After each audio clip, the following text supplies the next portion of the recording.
So I used to be the queen of spending money even when I knew that I shouldn't, to the point where I was putting myself into debt, just literally buying random useless stuff. I would have a closet full of clothes with tags on them. My drawers would be overflowing with makeup that I would literally never wear or wear once and then never use again. And what I realized is that there were a few really big reasons for this, and when I was able to understand what these were, I was able to start saving money effortlessly. I saved my first $100,000 by 25. I paid off $40,000 of debt in 18 months. I was able to use money to buy my dream home, to pay for my wedding in cash, all because I learned how to stop self-sabotaging and getting in my own damn way. So here are the things that I learned. The first thing was, I used to see saving money as a sacrifice. I thought every dollar that I didn't spend today was an experience or a thing that I was missing out on. What I didn't realize though is that a sacrifice is giving something up and getting nothing back in return. When you save money or you invest your money, you are actually giving future you the life you wish you had today. So in my eyes, that's not actually a sacrifice, that's a gift. Next thing that I really had to understand was that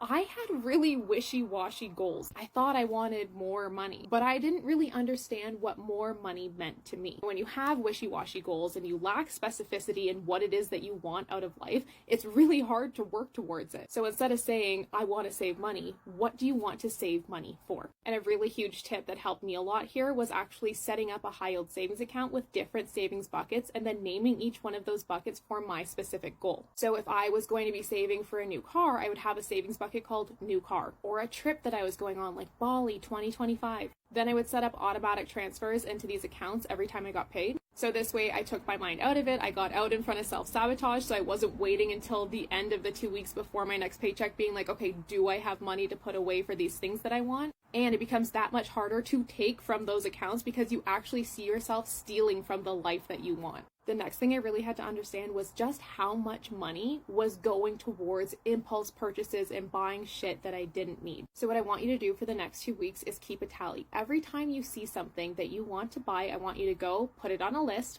write down how much it is, and at the end of those 2 weeks, I want you to tally up how much money you would have spent on all of that shit. And I want you to ask yourself if you even remember what half of those things are, if you even want them anymore. I cannot tell you how many times I would be scrolling through TikTok and I'm like, oh my God, I need that new lip combo. So I'll go over to Amazon, I'll put it in my basket, I will not buy it. And if I go back in 2 weeks and I don't even remember what that was in there for, then I know that that was a bad purchase. Once you have that total of how much money you have been wasting on average, say every 2 weeks, I want you to multiply that out and see what it would be annually. And then I want you to throw those numbers into a compound interest calculator to see how much money you could have if you invested that instead of letting it fly out of your life on shit that you don't really need. You're sad that we're not further ahead in life. If your shopping is preventing you from getting there, then you are the one standing in the way of getting the life that you want.